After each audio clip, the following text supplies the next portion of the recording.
Hiroshima stops existing at 8:15 in the morning. But in Tokyo, 500 miles away, nobody knows this yet. The first sign that something is wrong comes at 8:16 a.m. The telephone lines go dead. Not slowly, one by one, all at once. Every single connection to Hiroshima just ends. In the underground headquarters beneath Tokyo, a telephone operator named Private Tanaka sits at his switchboard wearing heavy headphones. He's trying to connect a call to the Hiroshima military base. He plugs in the cable, flips the switch, and waits for the familiar clicking sound that means someone is picking up on the other end. Nothing. Just silence. He tries again, still nothing. He tries a different line, the one connected to Hiroshima's railway station. Dead. He tries the telegraph office. Dead. He tries the police headquarters. Dead. The civilian telephone exchange. Dead. The Naval Communications Center. Dead. Private Tanaka's hands start moving faster across the switchboard, plugging in cable after cable, flipping switch after switch. Every line into Hiroshima is completely silent. He turns to his supervisor, his voice shaking slightly. "Sir, I can't reach Hiroshima, any part of Hiroshima." The supervisor frowns. "Equipment problem, try the backup lines." Private Tanaka tries the backup lines, all dead. "Try the emergency military channel." Dead. The coastal radio station. Dead. By 8:25 a.m., every single telephone operator in the headquarters is trying to reach Hiroshima. 12 men at 12 switchboards, plugging in hundreds of cables, and getting nothing but silence in return. The supervisor picks up the phone and calls upstairs to the operations room. "We've lost all contact with Hiroshima, every circuit, every line." In the operations room above, senior officers stand around a large wooden table covered with maps. The walls are lined with charts showing troop positions, supply routes, and defensive installations across Japan. General Saburo Takamine, the chief of the High Command, sits at the head of the table. He's reading the morning intelligence reports, his reading glasses perched on his nose. He's a quiet man, known for thinking carefully before speaking. An aide rushes in and whispers something to him. The chief removes his glasses slowly. "All lines to Hiroshima." "Yes, sir," simultaneously, at 8:16. The chief stands up and walks to the large map of Japan on the wall. His finger finds Hiroshima, a city of 350,000 people, home to military headquarters, weapons factories, and the Second Army responsible for defending southern Japan. Other officers gather around him. "Could be a power failure," suggests Major Ito, the communications officer. "All systems at once," the chief sounds doubtful. "Military lines have independent power supplies." "Perhaps the Americans cut the cables somehow," offers Colonel Yamada, a thick-necked man who always speaks loudly. But before anyone can respond, another aide bursts through the door. He's carrying a message sheet and his hand is trembling. "Sir, we have a report from the Kaiteichi railway signal station. It's strange, sir." The chief takes the paper. Several officers crowd around to read over his shoulder. The message is short, written in hurried handwriting. "Enormous explosion observed in Hiroshima direction. Flash of light brighter than the sun. Shock wave felt 30 miles from city. Massive cloud rising, unlike anything seen before. Cannot contact Hiroshima. Request instructions." The room goes very quiet. "Brighter than the sun," someone whispers. Before anyone can discuss this, more reports start flooding in. They arrive one after another, each one stranger than the last. From a postal worker on the road to Hiroshima. Saw terrible flash. Then huge cloud shaped like mushroom rising thousands of feet high. People fleeing city covered in burns. From a naval lookout station on the coast. Observed bright flash from Hiroshima area at 8:15. followed by enormous vertical cloud. City radio broadcasting has ceased entirely. From a train conductor 20 miles east of the city, felt violent wind that nearly derailed train. All windows on one side shattered, debris falling from sky. Cannot proceed to Hiroshima, fires visible ahead. An aide spreads the messages across the table. There are now 8 different reports, all saying similar impossible things. One blinding flash. One enormous cloud. One city gone silent. The officers stare at the papers, trying to make sense of them. "This is propaganda," Colonel Yamada announces, his voice loud and certain. "The Americans are spreading panic, making people see things that aren't real." "How would Americans make 8 different people see the same thing?" asks Major Ito quietly. "Mass hysteria, fear, people panic during war." "But the communication lines," the chief says softly. "Those are facts, not fear. Every line went dead at the same moment." Another officer speaks up, Captain Nakamura, a young man who usually stays quiet during meetings. "Could they have hit an ammunition depot if all our explosives went off at once?" "That would explain a large explosion," interrupts Colonel Arakawa, an older man with sharp eyes who's been silent until now. "But not this." He taps one of the reports. Not a flash visible 30 miles away. Not a cloud rising thousands of feet high. Not simultaneous destruction of every communication system in a city of 350,000 people. "Then what?" demands Colonel Yamada. "What weapon does this?" Colonel Arakawa doesn't answer immediately. He's staring at the reports with an expression that might be fear, though he's trying to hide it. The chief notices. "Colonel Arakawa, you have a thought." "I have a concern, sir." Arakawa chooses his words carefully. "Before the war, I read theoretical papers about atomic research, the possibility of splitting atoms to release enormous energy." Several officers shift uncomfortably. They've heard rumors about this, secret weapons, unnatural bombs, science that sounds like magic. "Theoretical," emphasizes Colonel Yamada, "meaning imaginary, impossible." "The Germans were researching it," Arakawa continues. "So were the Americans. The theory suggested that if successful, a single bomb using atomic fission could," he pauses, looking down at the reports, "could destroy an entire city." The room goes completely silent. Someone laughs nervously. "That's science fiction. Americans don't have such weapons." "We don't know what Americans have," the chief says quietly. His face shows no emotion, but his eyes are fixed on Colonel Arakawa. "If they did have such a weapon, what would it look like?" Arakawa swallows hard. A tremendous flash of light, heat beyond anything conventional, an explosion that creates a massive upward column of air, a mushroom-shaped cloud, destruction in a perfect circle radiating from the center, and he hesitates. "And what?" "Complete obliteration of everything near the point of detonation. Buildings, roads, people. Everything." No one speaks. The morning sun streams through the high windows of the operations room, making the dust in the air visible. Outside, Tokyo continues its normal day, people going to work, trains running, children playing in what's left of the parks after years of war.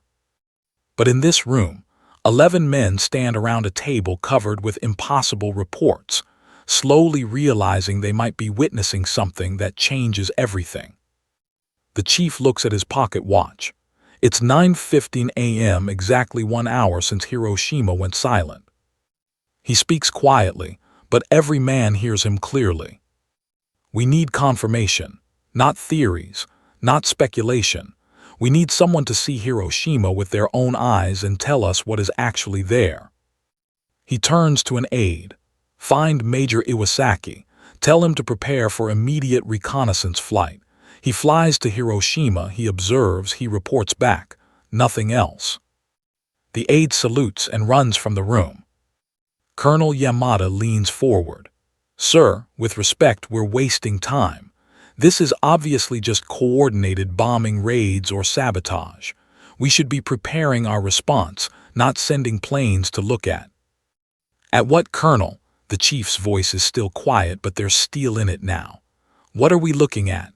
You don't know. I don't know. No one in this room knows. And until we know, we prepare for nothing because we don't know what we're preparing for. Colonel Yamada's mouth snaps shut.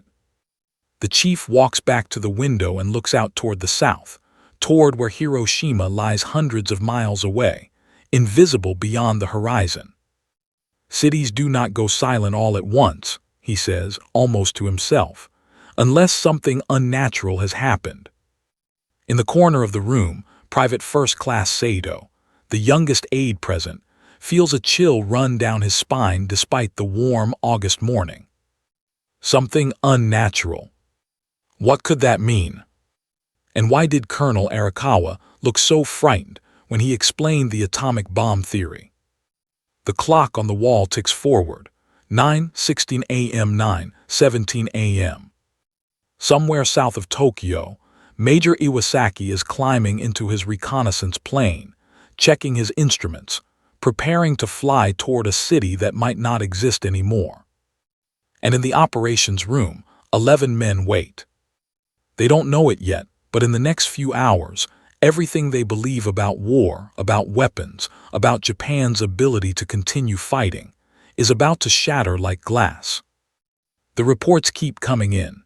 More railway workers, more coastal observers, more people who saw the flash, felt the shock wave, watched the impossible cloud rise into the sky. And every single report ends the same way. Cannot contact Hiroshima.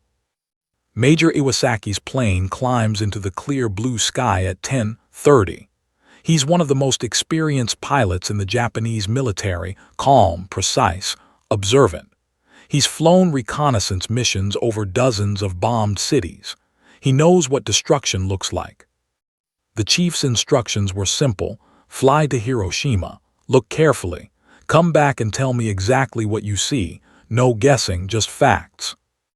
As the plane heads southwest, Iwasaki thinks about the reports. A flash brighter than the sun, a mushroom cloud, an entire city going silent in one instant. It doesn't make sense, but his job isn't to make sense of it. His job is to see it. Back in the operations room, more reports continue arriving. A message from a doctor in a town 15 miles from Hiroshima. Hospital overwhelmed with burn victims from the city. Burns unlike anything we've treated. Patterns on skin like shadows of objects. Many victims vomiting, weak, confused. Request immediate medical supplies and assistance. Captain Nakamura reads this aloud, his voice puzzled. Burns in patterns like shadows. What does that mean? Colonel Arakawa's face goes even paler. Thermal radiation, he says quietly. If an atomic explosion creates temperatures like the sun for even a fraction of a second, people's bodies would be burned instantly. Objects between them and the flash would leave shadow patterns on their skin. You're talking nonsense, snaps Colonel Yamada. The sun's temperature, that's impossible on Earth. I'm talking about physics, Arakawa replies, his voice tight. Physics that every nation has been researching for years. The chief raises his hand for silence. We wait for Major Iwasaki. Until then, we prepare for multiple possibilities. But privately, watching the reports pile up on the table, the chief is beginning to accept what he doesn't want to believe.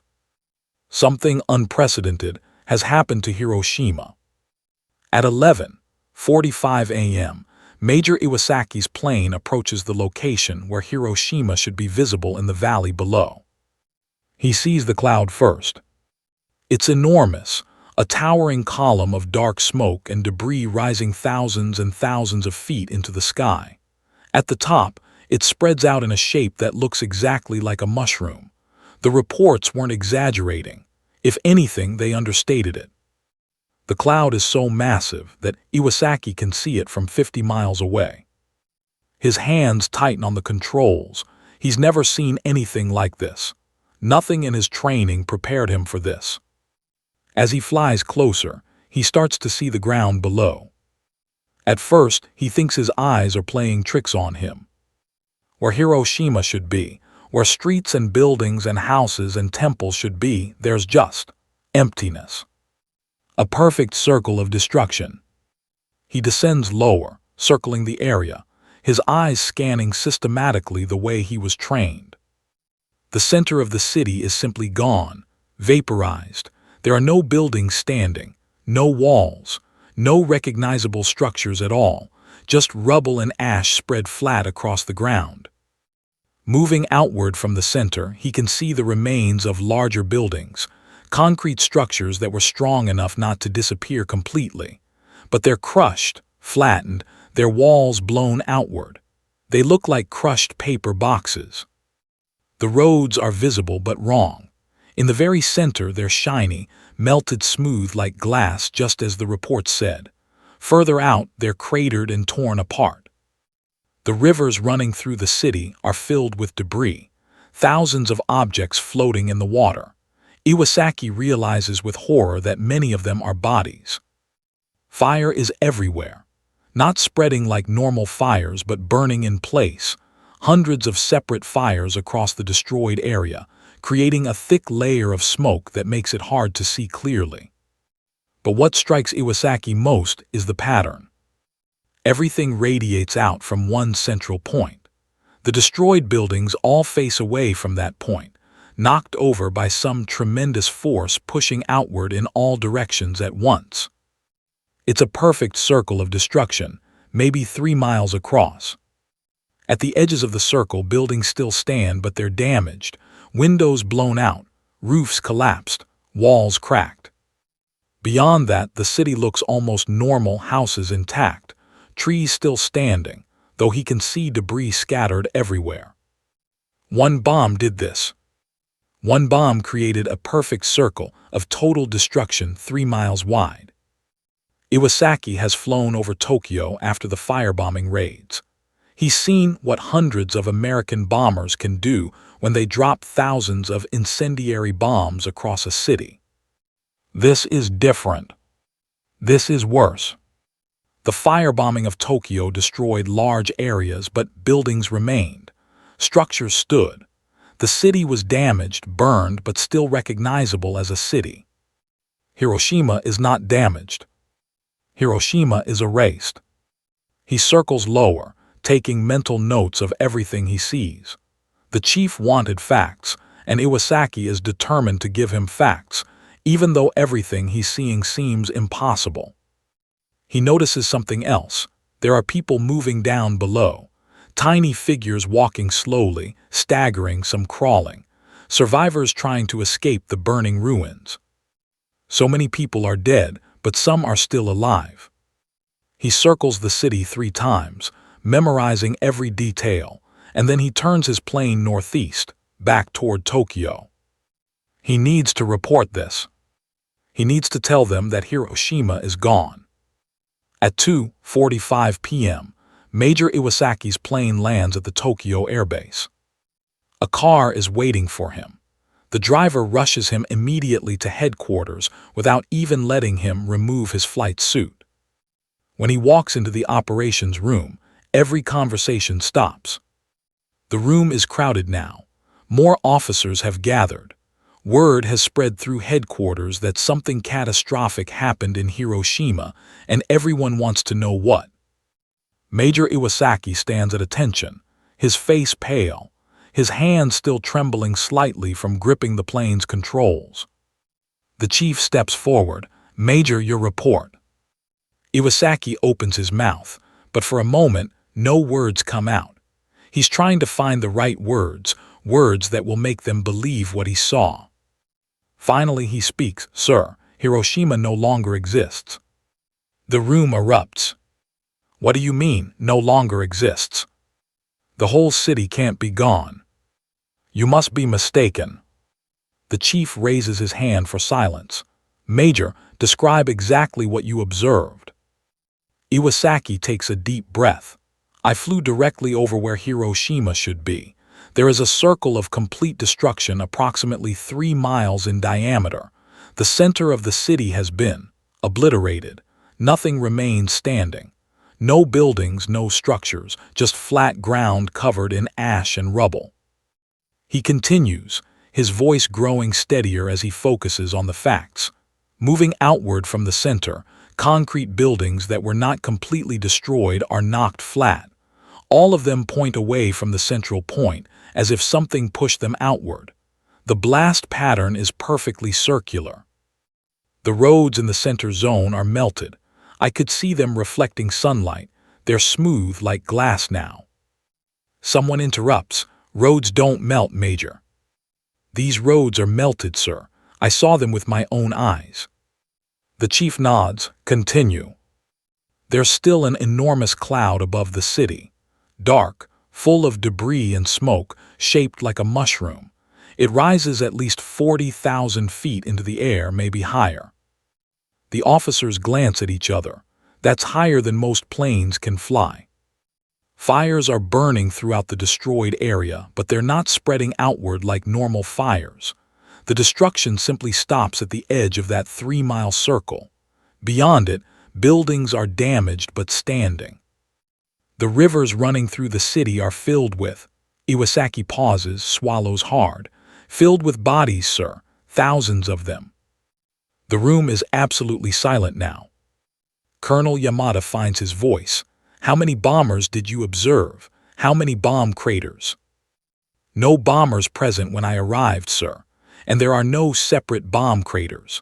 The entire area is one continuous zone of destruction. This wasn't multiple bombs. This was one explosion centered on one point. That's impossible. Yamada's face is red. One bomb cannot destroy 3 miles of city. I saw it, sir. It happened. Colonel Arakawa speaks quietly from the corner. Major, did you observe the temperature of the fires? Or notice any unusual characteristics of the destruction? Iwasaki thinks carefully. The heat rising from the city was intense. I could feel it in the plane even at altitude. And yes, there was something unusual. The way things were destroyed. It wasn't like explosive damage I've seen before.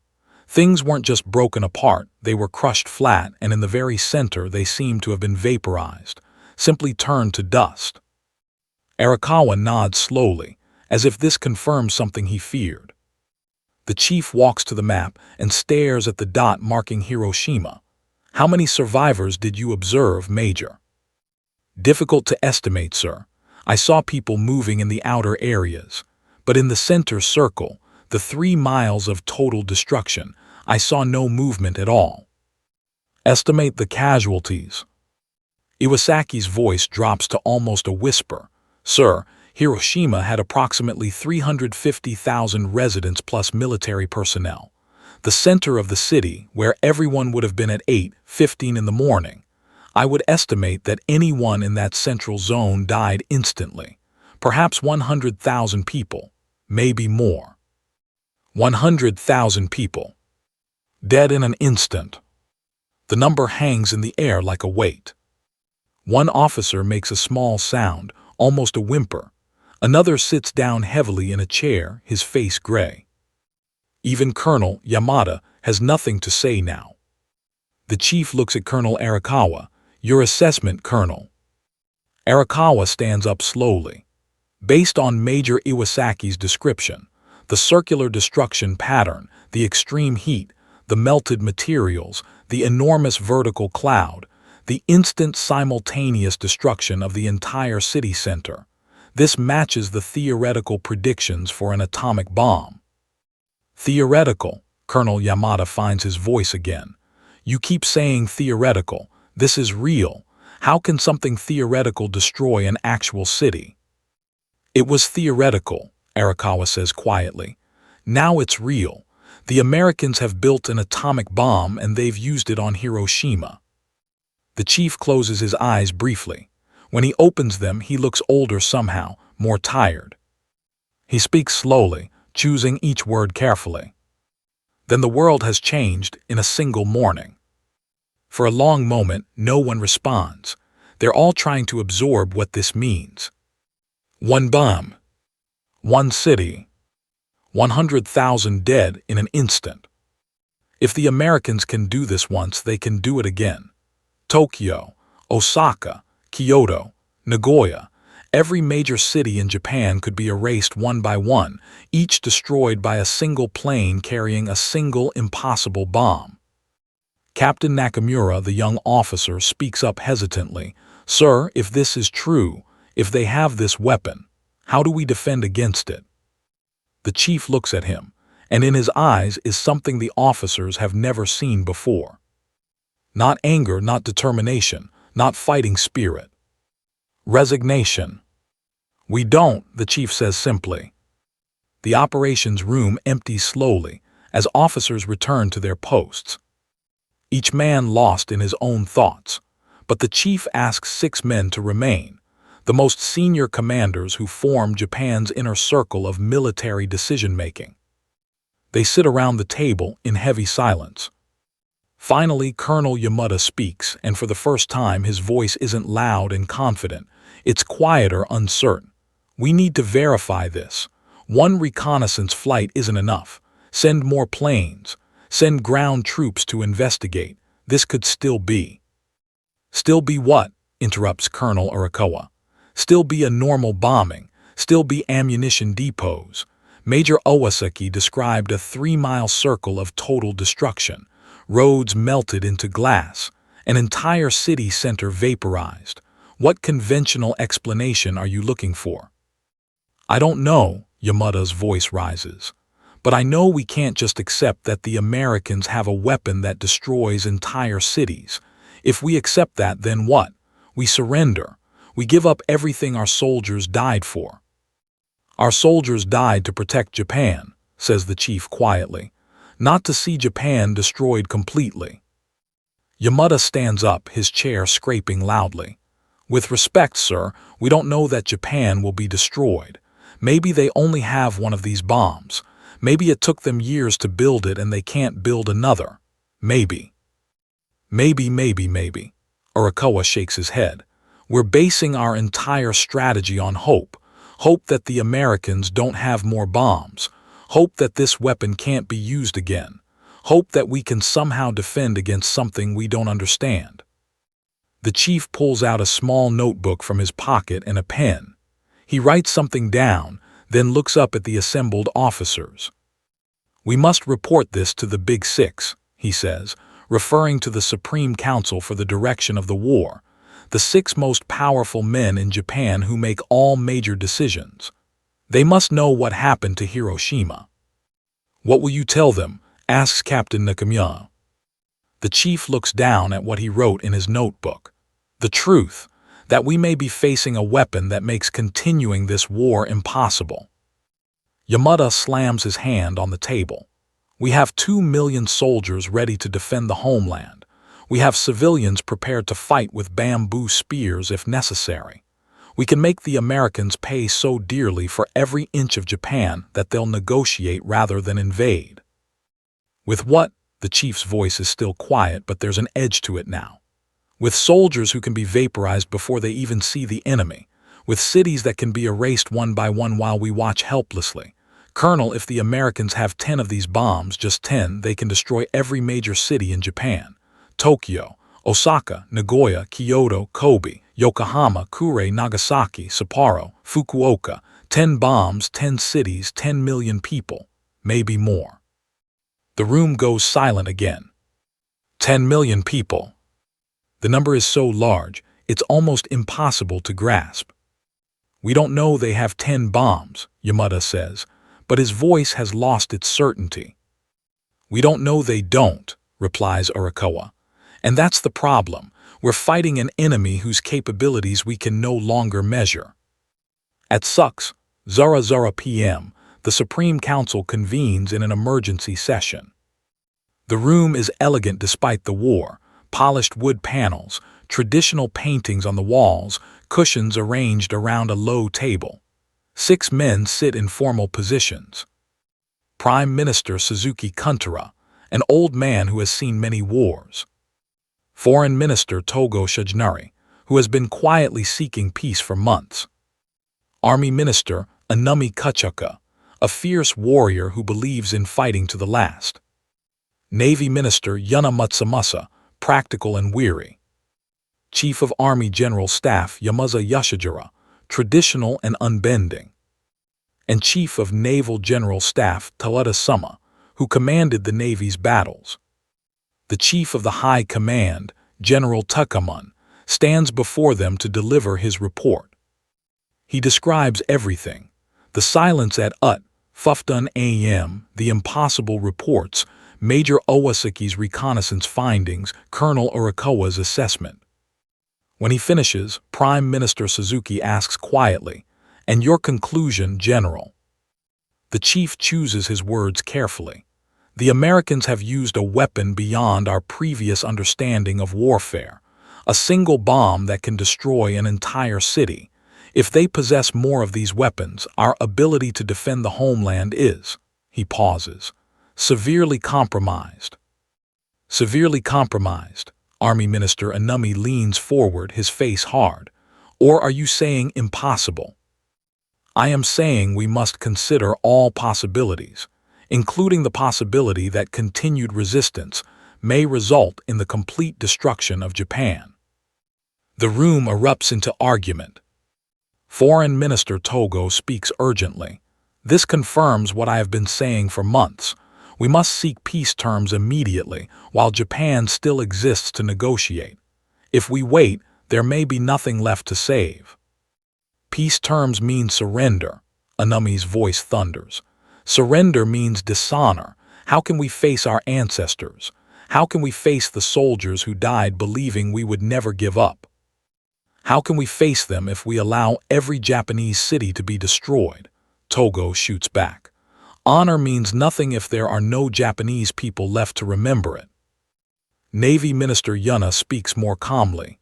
General Takamon, your honest assessment, can we shoot down planes carrying these bombs? The chief hesitates. If we know which planes carry them, possibly, but these planes fly at high altitude. They're difficult to intercept, and if the Americans send many planes at once, some will get through. Then we concentrate our remaining fighters around major cities, suggests Army Chief Yamaza. Create an impenetrable defense. Colonel Urakawa, who has accompanied the chief to provide technical details, speaks up. Respectfully, sirs, even if we shoot down 9 planes out of 10, that 10th plane destroys an entire city. The mathematics don't favor defense.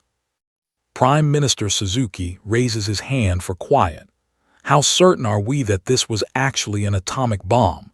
Could there be another explanation? Urakawa answers, Prime Minister, I cannot be 100% certain without examining the site directly. But the destruction pattern, the heat signatures, the flash of light, the mushroom cloud, everything matches the theoretical predictions exactly. The probability that this was something other than an atomic weapon is very, very small. Foreign Minister Togo presses his advantage. Then we must contact the Americans through neutral countries, Switzerland, Sweden. We must seek terms while we still have cities to bargain with. Terms? Inami's face reddens. The Potsdam Declaration demands unconditional surrender. Unconditional means we have no say in Japan's future. They could abolish the emperor. They could occupy Japan forever. They could execute our leaders as criminals. They could destroy every Japanese city. Togo's voice rises to match Inami's. What good is the emperor's position if Tokyo is a crater? What good is avoiding occupation if there are no Japanese people left to occupy? The argument continues, voices overlapping, growing louder. The chief watches silently. He's seen this before, the same argument that has paralyzed Japan's leadership for months. The war faction, led by Inami and Umezu, insisting that surrender is unthinkable. The peace faction, led by Togo and Yanai, insisting that continuing the war is suicide. They've been deadlocked since April, since Okinawa fell, since the firebombing intensified. Every meeting ends the same way. No decision, no consensus, just more argument. But now there's a new element. An atomic bomb. A weapon that can erase cities. Will it be enough to break the deadlock? The chief watches and wonders. The meeting breaks up at noon, 00 p.m. with no decision made. The peace faction wants immediate surrender negotiations. The war faction wants to wait to see if the Americans have more bombs to prepare better defenses. They schedule another meeting for the following day. The chief returns to his office in headquarters. It's a small room with a desk, a chair, a filing cabinet, and a window overlooking Tokyo. In the distance, he can see lights in the windows of homes where families are having dinner, putting children to bed, living their lives. How many of those families will be alive in a week, a month? He sits at his desk and opens his notebook. He writes slowly. Hiroshima, approximately 100,000 dead in one instant. If Americans have 10 such bombs, 10 million dead. 20 bombs, 20 million dead. How many Japanese can die before there are too few left to rebuild? He pauses, then writes. To protect Japan may require ending Japan's war. He stares at that sentence for a long time. It's the thought he's been avoiding all day. The thought that terrifies him because once he fully accepts it, he knows what he must do. For 30 years, he's been a soldier. He's fought for Japan, bled for Japan, sent men to die for Japan. Everything he's done has been for the glory and protection of the nation. But now, protecting the nation might mean doing the one thing he swore he'd never do. Accepting defeat. Not just tactical defeat, total, complete, unconditional surrender. The very idea feels like betrayal. Every instinct screams against it. The code he's lived by, the Bushido warrior spirit, the tradition of never surrendering, of fighting to the death rather than accepting dishonor. But what is more dishonorable, surrendering to save millions of lives, or fighting to the death while Japan burns city by city? There's a knock at his door. Come in. Colonel Arakawa enters, looking exhausted. Sir, I thought you should know. We've received more reports from Hiroshima. Medical teams that made it to the outskirts are describing injuries they've never seen before. People who weren't burned in the fires but who are now vomiting, losing their hair, bleeding from their gums. It's affecting people who weren't even injured in the blast. The chief looks up sharply. What's causing this? I believe it's radiation poisoning, sir. Another effect of atomic weapons that the theoretical papers predicted. Even people who survive the initial blast and heat may die days or weeks later from radiation exposure. How many? Unknown, sir, but potentially tens of thousands more beyond the initial casualties. The chief closes his eyes. Even those who survived are dying. The bomb kills even after it's finished exploding. Colonel, if the Americans drop more of these bombs, can Japan survive? Arakawa doesn't answer immediately. When he does, his voice is barely a whisper. No, sir, I don't believe we can. After Arakawa leaves, the chief sits alone in his office for hours, staring out the window at Tokyo's lights, thinking about Hiroshima's darkness. Somewhere in that darkness, 100,000 people lie dead. People who woke up this morning expecting a normal day. People who had families, dreams, lives. Gone in an instant. And it could happen here, tomorrow, next week, anytime the Americans choose. He looks down at his notebook again, at the sentence he wrote. To protect Japan may require ending Japan's war. Slowly, carefully, he underlines it. August 9, 1945, 3 days after Hiroshima.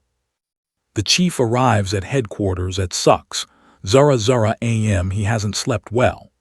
Every time he closes his eyes, he sees Major Owasaki's pale face describing the perfect circle of destruction. The Supreme Council met again yesterday. They argued for 6 hours. The result was the same: deadlock. The peace faction begging to surrender. The war faction insisting they wait, that they can still negotiate better terms, that perhaps the Americans only had one atomic bomb. The chief walks into the operations room and immediately knows something is wrong. Every officer in the room is standing frozen, staring at a piece of paper on the table. "What happened?" the chief asks. Captain Nakamura turns to him, his face ash-white. "Sir, Nagasaki, this morning, 11:00 a.m. The chief feels something cold settle in his stomach. Another one. "Yes, sir, another atomic bomb. The reports are coming in now. Same pattern as Hiroshima, flash of light, mushroom cloud, city center destroyed." The chief walks slowly to the table and picks up the report. His hands don't shake, but inside something is breaking. They had hoped, foolishly, desperately hoped, that Hiroshima was the only bomb, that the Americans had used their one terrible weapon and had no more. That hope just died. "Casualties?" he asks quietly. "Unknown yet, sir, but Nagasaki had about 240,000 people, if the destruction pattern is similar to Hiroshima." The chief sets down the report. He doesn't need to hear the number. He can do the mathematics himself. 2 cities. 2 bombs. Perhaps 150,000 to 200,000 dead in total. And if the Americans have 2 bombs, they might have 3 or 5 or 10 or 20. How many Japanese cities are there? How many millions of people living in them, unaware that they could be erased at any moment? Colonel Yamada bursts into the room, and for the first time since the chief has known him, Yamada looks genuinely frightened. "This can't be happening," Yamada says. 2 bombs in 3 days. They're going to destroy us city by city." "Yes," says the chief simply. We have to do something. Evacuate the cities, spread the population into the countryside, build underground shelters. Evacuate 12 million people from Tokyo, 20 million from all our cities." Colonel Arakawa shakes his head. "Where would they go? How would we feed them? And even if we could, the Americans would just bomb the rural areas instead. We cannot hide our entire nation." An aide rushes in with another report. "Sir, there's more news from the north." "More bombs." The chief's voice is steady, but he braces himself. "No, sir. Worse. The Soviet Union has declared war on Japan.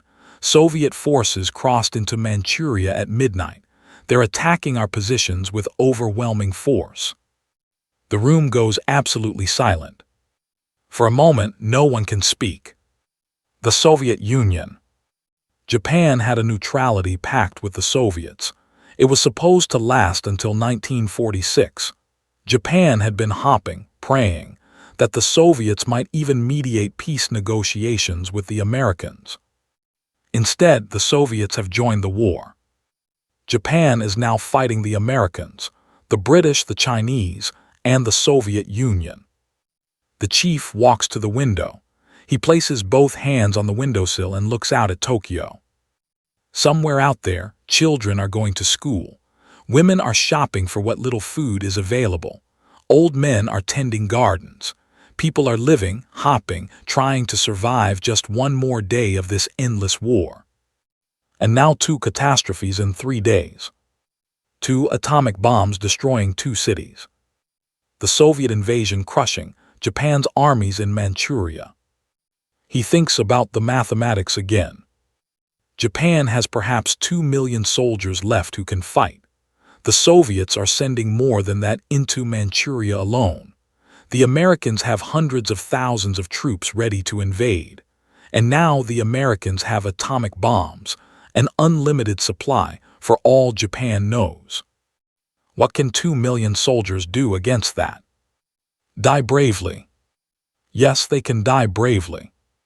But then what? Japan still loses, Japan still burns, millions still die. The chief turns from the window and faces the room.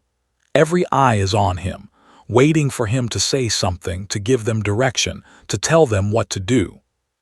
For the first time in his military career, he realizes that the right answer might be the one he's been trained his entire life to never consider. But before he can speak, an aide announces, "Sir, emergency meeting of the Supreme Council. Immediately, all senior staff are ordered to attend. The Supreme Council meeting room is chaos.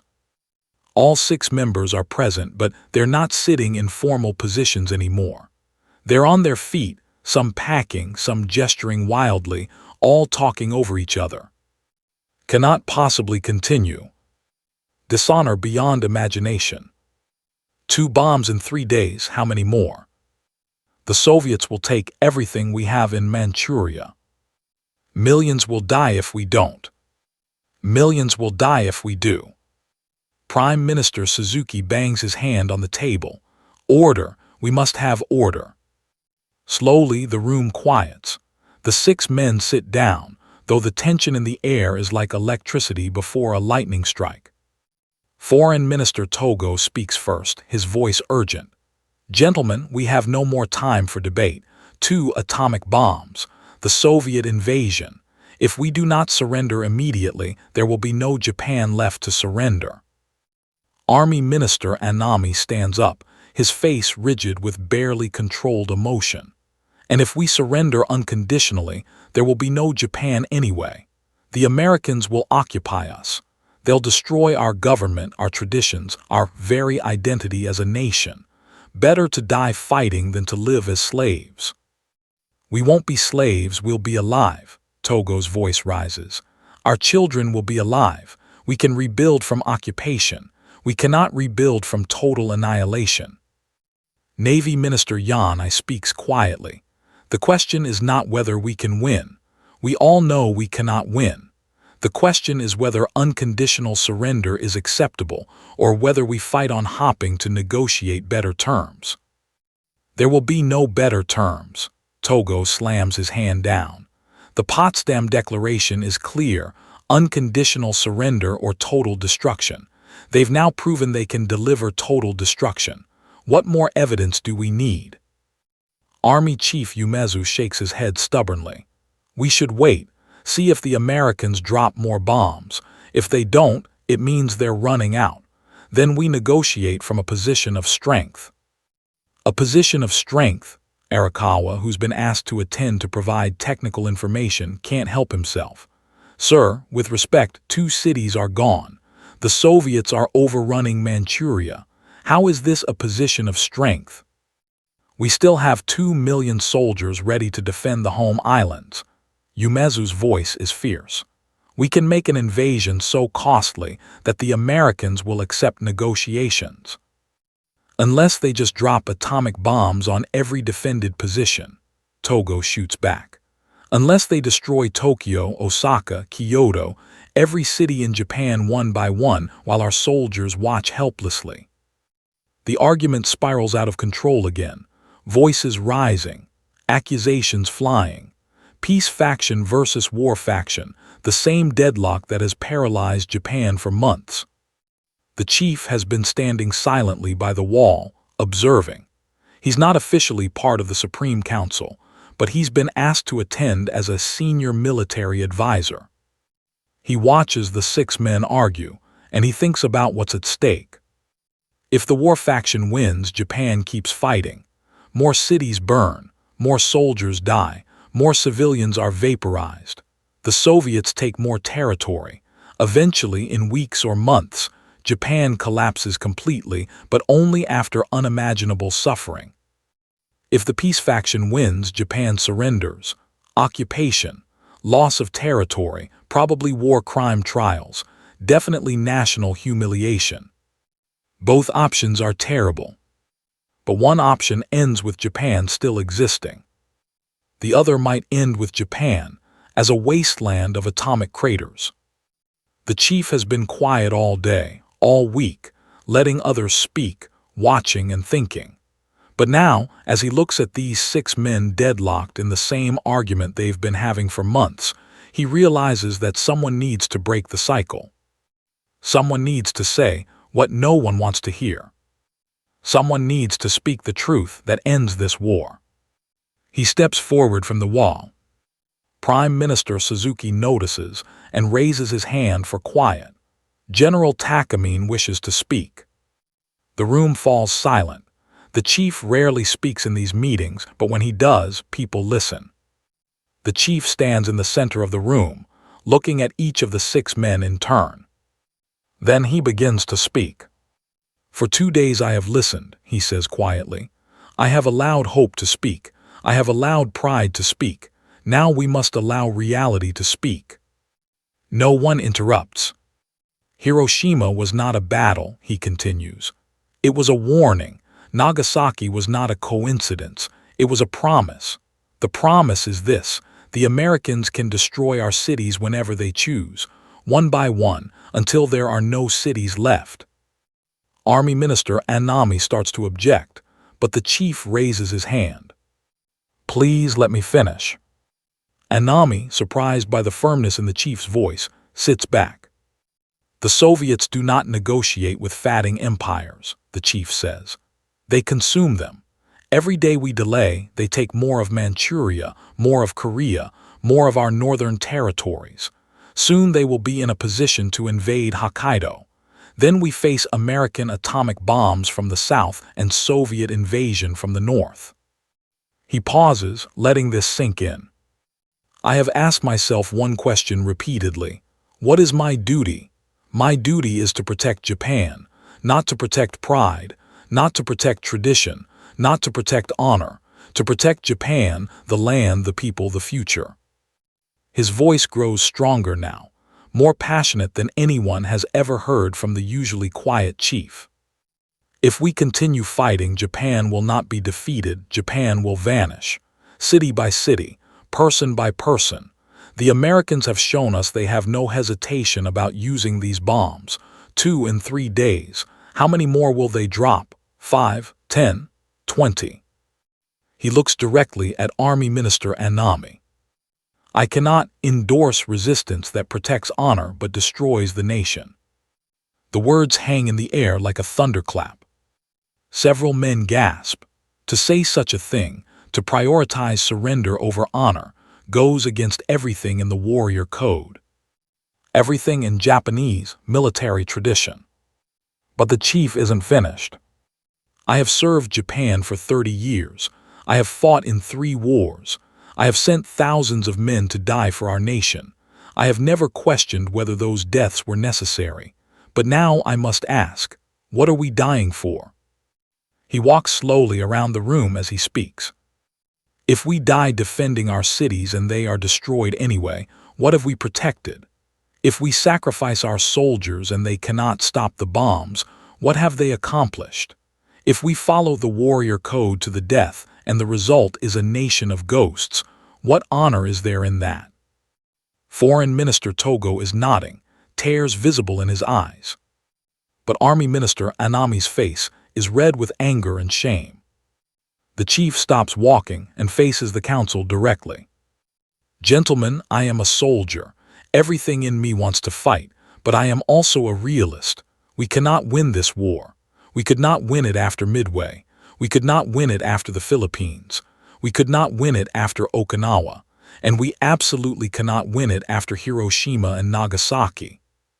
His voice drops lower, but every word is clear. "The question before us is not whether we will lose. We have already lost. The question is how many more Japanese people must die before we accept that truth." He takes a deep breath. 2 cities are gone. 150,000 people, maybe 200,000 dead. If we wait another week, how many more? If we wait a month, how many then? Where does it end? He speaks the final word slowly, deliberately. "If we continue fighting, Japan will not be defeated. Japan will vanish. And I will not, support a strategy that protects our pride by destroying our people." The room is absolutely silent. Prime Minister Suzuki has tears running down his weathered face. Foreign Minister Togo is openly weeping. Navy Minister Yanai stares at the table, his jaw clenched. Army Chief Umezu looks like he's been struck in the face. Naval Chief Toyota seems frozen, unable to process what he just heard. And Army Minister Anami, fierce, proud, unbending Anami, has his head in his hands. The chief remains standing, waiting. Finally, Prime Minister Suzuki speaks, his voice thick with emotion. General Takamine has spoken what I have been unable to say, what perhaps only a soldier of his standing could say without being accused of cowardice. He looks around at the council. This deadlock cannot continue. 2 cities are gone. More will follow if we do nothing. I propose we bring this decision to His Majesty the Emperor. Let him decide Japan's fate. It's an unprecedented suggestion. The Emperor traditionally does not make decisions. He ratifies what his advisors decide. But with the council split 3-3, deadlocked between peace and war, someone must break the tie. After a long silence, the council members nod one by one. Even Anami nods, though he looks like it's killing him to do so. Then it is decided, says Suzuki. We convene an imperial conference tonight. The Emperor's decision. Just before midnight on August 9, 1945, the most important meeting in Japanese history begins. In an underground bunker beneath the imperial palace, Emperor Hirohito enters the room. Everyone bows deeply. The emperor is a small, quiet man who speaks rarely. He wears his military uniform and thick glasses. He sits at the head of the room while the Supreme Council members present their arguments. The peace faction speaks first. Foreign Minister Togo describes the atomic bombs, the Soviet invasion, the impossibility of continuing the war. He begs for immediate acceptance of the Potsdam Declaration. Then the war faction responds. Army Minister Anami, his voice shaking with emotion, argues that surrender is unthinkable, that Japan's honor demands resistance, that millions of soldiers stand ready to defend the homeland, that death with honor is preferable to life with shame. The arguments go on for an hour. Finally, Prime Minister Suzuki turns to the emperor. Your Majesty, the council is deadlocked. We cannot reach consensus. We humbly ask that you make the decision for Japan. The room holds its breath. The emperor has never done this before, never broken a tie, never made such a momentous decision himself. He sits silently for a long moment, his face unreadable. Then he begins to speak, his voice soft but clear. I have listened to all the arguments. I have considered the positions of both sides, but I have also considered the welfare of my people. He pauses. If we continue fighting, more of my cities will be destroyed. More of my people will die. The atomic bomb makes resistance futile. The Soviet entry into the war makes our situation hopeless. His voice grows slightly stronger. I cannot bear to see my people suffer any longer. I cannot watch city after city destroyed. I cannot ask soldiers to die in a war that cannot be won. He looks at each council member in turn. To protect my people, we must bear the unbearable. We must accept the Potsdam Declaration. We must surrender. Several men in the room begin to weep. Army Minister Anami's shoulders shake with silent sobs. The chief, standing against the wall, bows his head. He feels tears on his own cheeks, but he doesn't wipe them away. The emperor has spoken the same truth the chief spoke hours earlier. Protecting Japan requires ending the war, no matter how unbearable that feels. The emperor continues, I will make a radio address to tell the Japanese people. They must know that this decision comes from me, that their emperor commands the end of fighting. It's decided. Japan will surrender. The war is over. As the meeting ends and men file out of the room, the chief stands alone for a moment in the corridor. Colonel Arakawa approaches him quietly. Sir, what you said in the council meeting, that took tremendous courage. The chief shakes his head. Not courage, necessity. Someone had to speak the truth that ended this war. I'm only glad His Majesty agreed. What you said, about protecting people instead of pride, some will call it cowardice. Let them. The chief's voice is tired but firm. I'd rather be called a coward and see Japan survive than be called brave and watch Japan burn. He walks slowly toward the exit, then stops and turns back. Colonel, make sure the younger officers understand. When they ask what happened, when they ask why we surrendered, tell them the truth. A commander's duty is to protect his people, not to sacrifice them for pride. Arakawa salutes. Yes, sir, I will tell them. Aftermath. The next few days are chaos. When news of the surrender spreads, some officers react with relief. The nightmare is finally ending. But others react with rage. A group of young officers attempts a coup on the night of August 14th, trying to stop the surrender by seizing the imperial palace and destroying the emperor's recorded surrender speech. They fail. The attempt is crushed by officers loyal to the emperor's decision. Some senior officers commit ritual suicide rather than live with the shame of surrender. Army Minister Anami is among them. He leaves a note. I apologize to the emperor with my death. The chief hears about Anami's suicide and feels a deep sadness. Anami was wrong about continuing the war, but he was a true patriot who loved Japan deeply, just not wisely. On August 15th at noon, the emperor's voice comes over the radio, the first time most Japanese people have ever heard their emperor speak. In formal, ancient language, he announces the surrender. Across Japan, millions of people weep. The war is over. Japan has lost. The chief's final words. A week after the surrender, a group of young officers comes to the chief's office. They're confused, angry, struggling to understand why Japan surrendered, why all their sacrifices seem meaningless now. Sir, one of them asks, what do we tell our soldiers? They're asking why we gave up, why we didn't fight to the end like we were taught. The chief looks at these young men, boys really, most of them barely 20 years old. Boys who have been raised on stories of samurai honor, of death before dishonor, of fighting to the last breath. He speaks gently but firmly. Tell them the truth. A commander's duty is to protect his people, not to sacrifice them for pride. But sir, what about honor? What about the warrior code? The chief stands and walks to the window.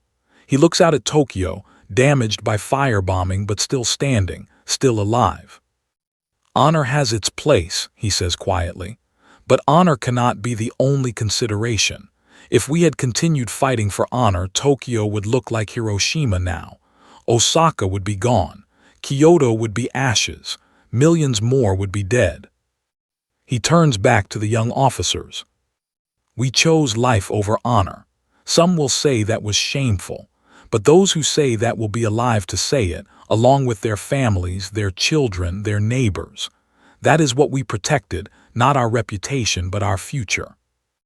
One young lieutenant, tears streaming down his face, asks, then the war was for nothing. All those who died, died for nothing. The chief's voice becomes very gentle. No, they died believing they were protecting Japan. And in the end, by surrendering, we honored their sacrifice by ensuring Japan survived. If we had let Japan be destroyed, then their deaths truly would have been meaningless. He places a hand on the young man's shoulder.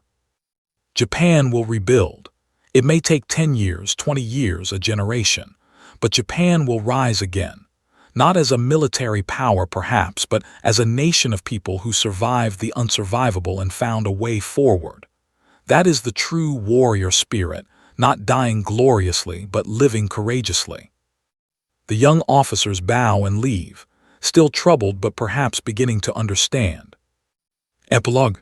3 weeks after the surrender, the chief stands in his office one final time before retiring from military service. On his desk is a map of Japan. Someone has marked the locations of Hiroshima and Nagasaki with black circles. He stares at those circles for a long time. 2 cities gone. But the rest of Japan, damaged, occupied, humbled, but intact. How many more circles would there have been if they'd continued fighting? 5, 10, 20. He picks up his notebook and reads what he wrote on August 6th. To protect Japan may require ending Japan's war. Below it, he writes one final entry. When Hiroshima vanished, so did the Japan we once knew. What remains must be different, or it will not survive. We chose survival. History will judge whether we chose wisely, but at least there will be a history to judge us. He closes the notebook, puts it in his bag, and takes one last look around his office. Then General Saburo Takamine, chief of the Japanese High Command, the man whose words helped end the war, walks out into the sunlight. Above him, the sky is clear and blue. No bombers. No mushroom clouds. Just peace. And in that peace, Japan begins to heal.